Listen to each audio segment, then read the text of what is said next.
What if the food you eat every day was cooked with water from the dead? In a quiet Nigerian village, a mortuary worker and a restaurant owner made a dark secret deal. But one ghost refused to stay silent. When customers began vomiting live maggots, the truth started to rise from the grave. This is not just a story. It's a warning. Welcome to African Folktales with Robert, your favorite channel. Please subscribe and let's move. The sun was already high over the small town of Umuk. It was a quiet place, peaceful most days, until the dead started speaking. At the edge of the town, not far from the main market square, stood the old government mortuary. It was a single-story, pale blue building with rust on the windows and a heavy silence that hung in the air like smoke. Inside worked a man known only as Mr. Okoro. Mr. Okoro was in his late 50s, tall and lean, with tired eyes and rough hands. His white coat was never fully clean, and he always smelled faintly of chemicals. Most people avoided him. Children crossed the street when they saw him. Market women whispered his name like it was cursed. But no one ever truly knew what Mr. Okoro did beyond his regular job. He worked alone, quietly bathing the dead, cleaning them, dressing them for the final goodbye. But what nobody knew was that every time he finished bathing a body, he carefully collected the leftover water in a jerrycan. This wasn't just any water. It was the water that touched the skin of the dead, washed their hair, their blood, their final breath. And he had a customer. Her name was Mama Elizabeth. Mama Elizabeth ran a popular roadside restaurant in Umuk. Her food was like magic, always smelling fresh, always tasting perfect. Truck drivers stopped there. Travelers talked about it. Even the town's leaders ordered from her. No one questioned why her jollof rice always smelled sweeter or why her pepper soup made people dream of heaven. They didn't know she had a secret. Every Sunday evening, after the mortuary had closed, Mama Elizabeth would sneak in through the back door. She wore a red scarf, and her face was always covered. She gave Mr. Okoro an envelope full of cash, and in return, he gave her the jerrycan of water. No words. Just a look. A dirty deal sealed in silence. She would take the water straight to her kitchen. And with it, she cooked. And it worked. People came more and more. Her small restaurant grew. She built an extension. Bought a generator. Sent her son to school abroad. All from one strange ingredient.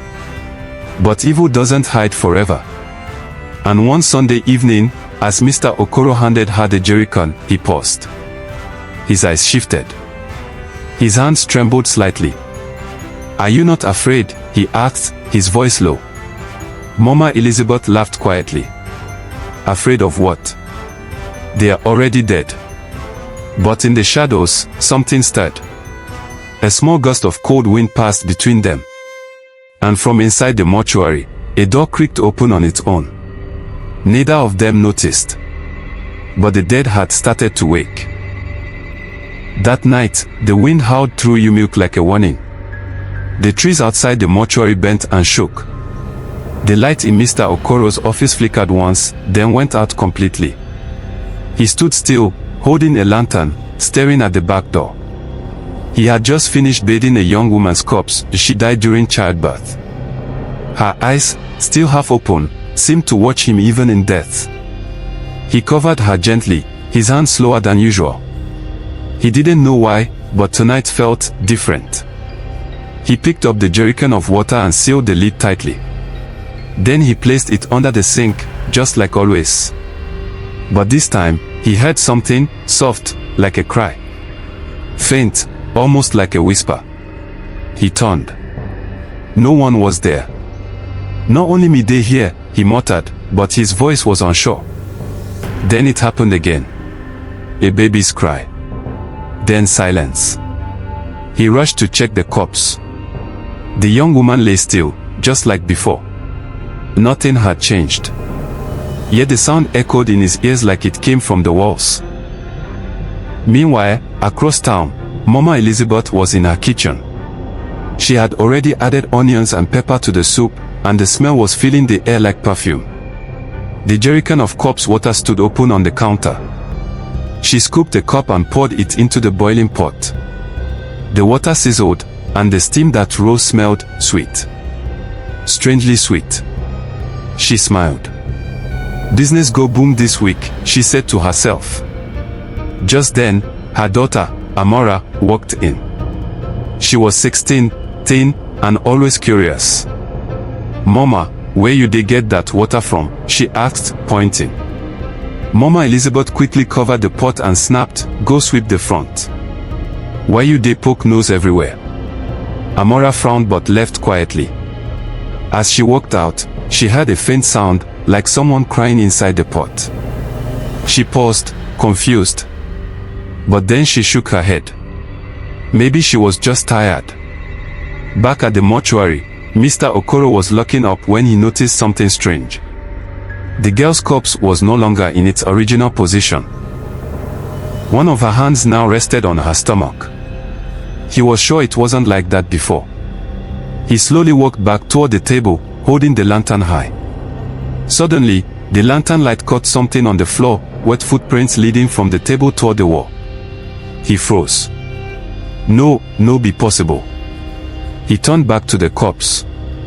Now both her eyes were open, wide, staring directly at him. His breath caught. He dropped the lantern. The glass shattered, and the light went out. Darkness. Total silence. Then a whisper. "Give me back my water." Mr. Okoro screamed and ran out of the mortuary into the night, barefoot and shaking.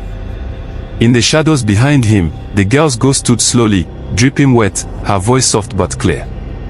"I am not finished." Mr. Okoro didn't return to the mortuary that night. He ran to his one-room apartment and locked the door. Sweat soaked his shirt. His mind replayed the ghost voice over and over. "Give me back my water." He sat in a corner till morning.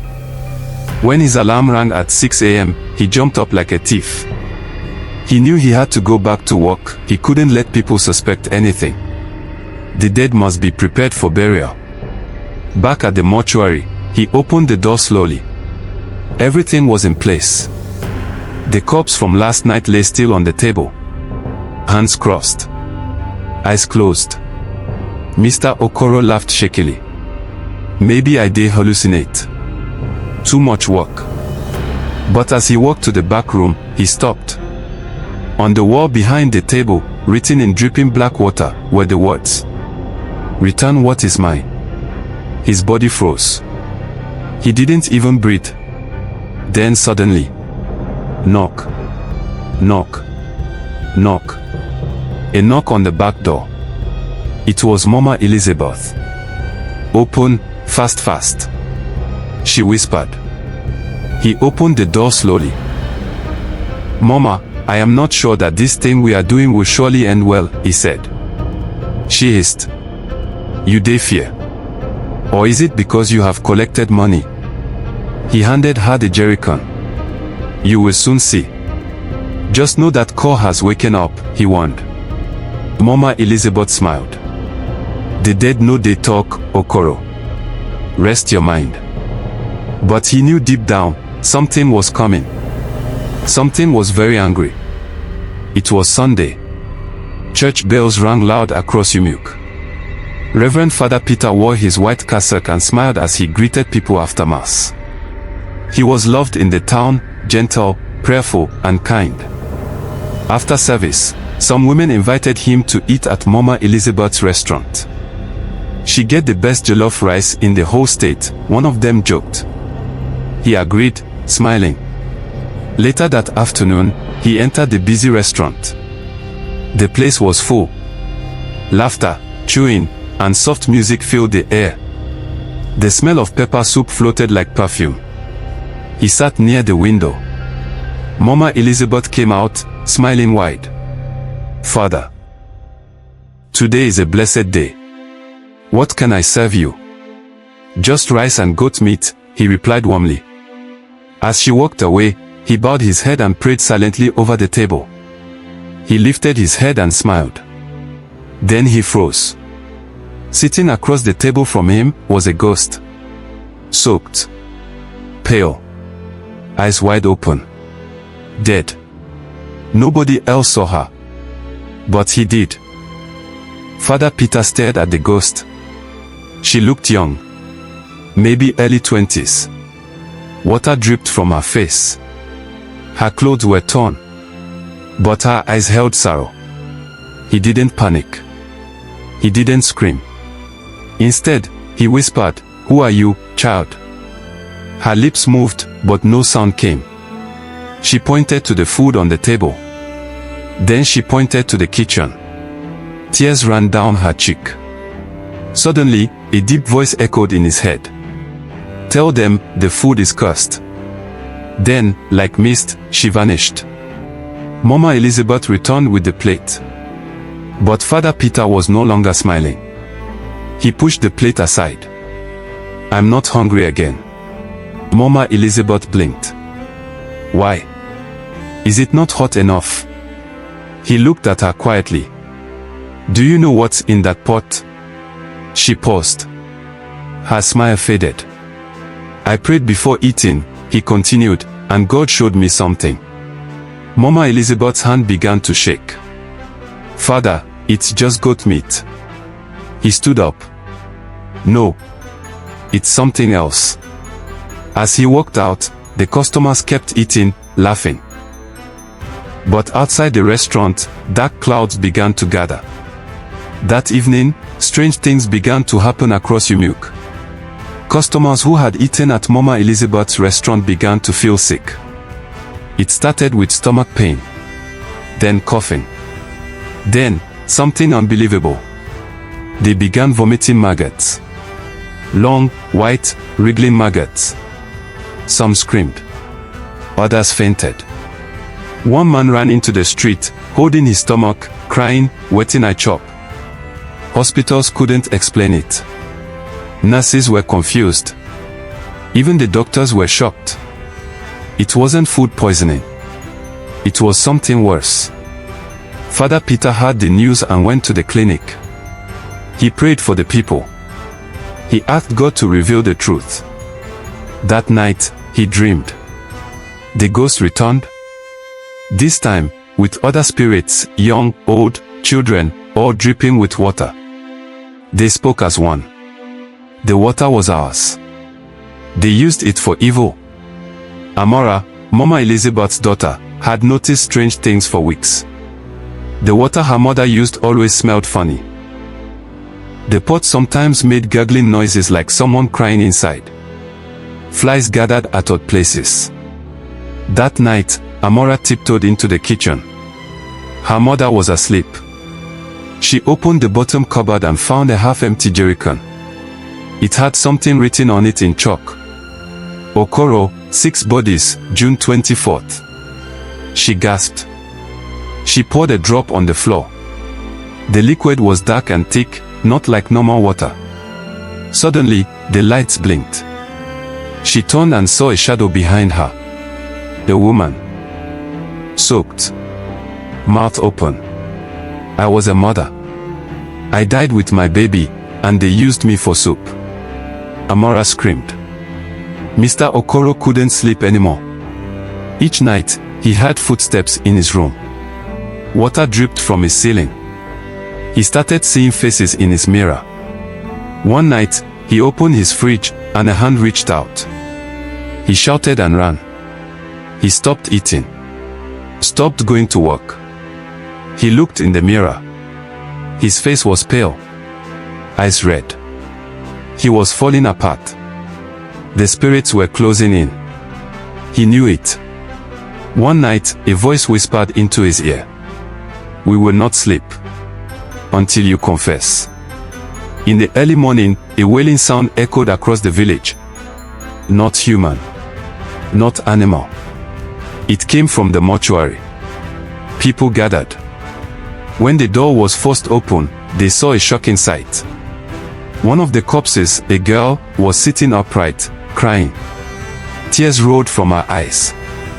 Her hands pointed to the ceiling. Then she screamed. My water. "Give me back my water." Women fainted. Men ran. News spread like fire. Father Peter called a meeting at the church. He shared his visions. He told the villagers about the ghost he saw. The cursed food. The water. People shouted. Some refused to believe. But one old woman stood up. "I warned Mama Elizabeth long ago. She visits strange places. That changed everything." People demanded answers. Father Peter decided to go to the king. The king of Umuok, Obanwachuku, was a respected man. When Father Peter came with the story, the king listened in silence. He called his council. They sent for the Nigerian police. The police were shocked by the story. Still, they agreed to investigate. They planned a quiet visit to the mortuary and Mama Elizabeth's place. But the ghost had other plans. Amora couldn't hide the truth anymore. She went to the church and cried before Father Peter. "My mother, she's been cooking with dead body water," she said. Father Peter looked at her gently. "You did the right thing, my child." Amora helped the police find the jerrycans. Inside were tags, names, dates, body count. Evidence. The police arrived at the mortuary at night. Mr. Okoro was there, trembling, sweating.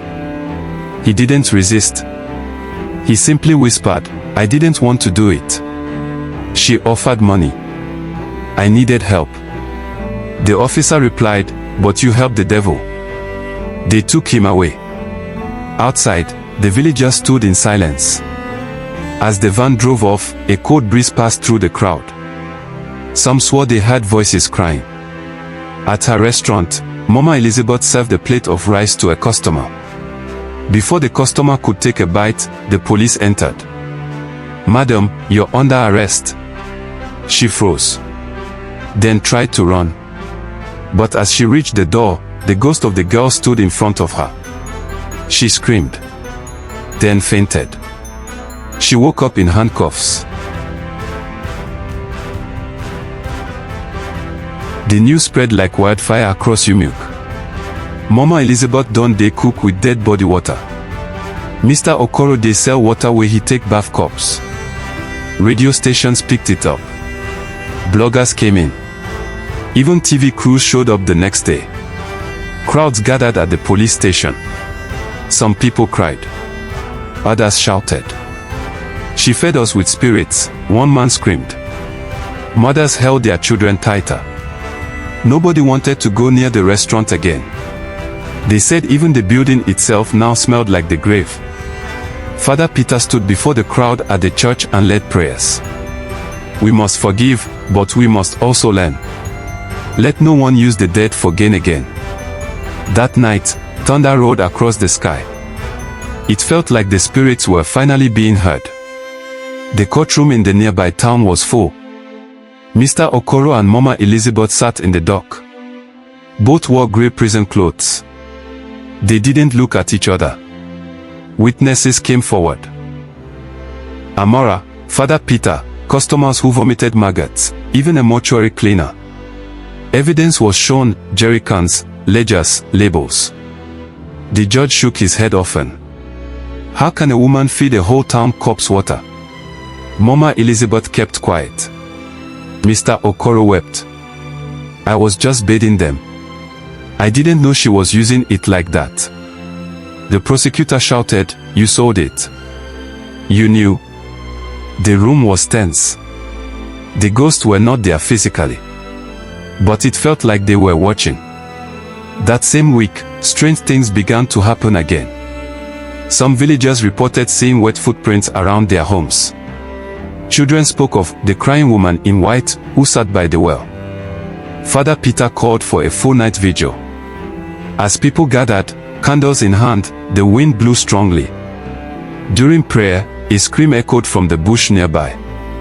A boy ran in shouting, "I saw them. All of them. Walking in a line, wet and weeping." The spirits were restless. Justice had not been fully served. Father Peter fell to his knees. Lord, reveal what still needs to be done. In a dream that night, the young ghost girl came again. She held a baby in her arms. Both were soaked. She spoke to Father Peter clearly now. They took my water. But they also took my child. He woke up sweating. He called Amora and asked about the last jerrycan. She checked her house. One small jerrycan was missing. The police found it hidden under a tree beside Mama Elizabeth's restaurant. Inside, bones, tiny, fragile bones, floated. The baby. The entire town went silent that day. Back in court, the judge read the sentence. Mama Elizabeth and Mr. Okoro, you are both guilty of abuse of corpses, endangering lives, spiritual manipulation, and tampering with the dead. The sentence was life imprisonment. Mama Elizabeth screamed. Mr. Okoro collapsed. As they were led away, thunder cracked the sky. Rain began to pour, cold and heavy. But inside the courtroom, there was peace. The judge crossed himself. May the souls of the dead rest. Weeks passed. The mortuary was closed and cleansed by the church. Father Peter led a community prayer service. The restaurant was demolished, the ground blessed. The village slowly returned to normal. People started smiling again. The market was lively. The children laughed. One night, Father Peter sat on the church steps, watching the stars. A breeze passed by. He looked up and saw her. The young ghost woman. But this time, she was smiling. Beside her stood the baby, holding her hand. She bowed her head to Father Peter and faded away, like mist at sunrise. For the first time in a long while, the night was quiet. The dead had spoken. Justice had come. And Yumilk was free. Thank you for watching. Please do well to subscribe, like, and share your thought on the comment section. Watch another mind-blowing story, titled Landlord the Rat.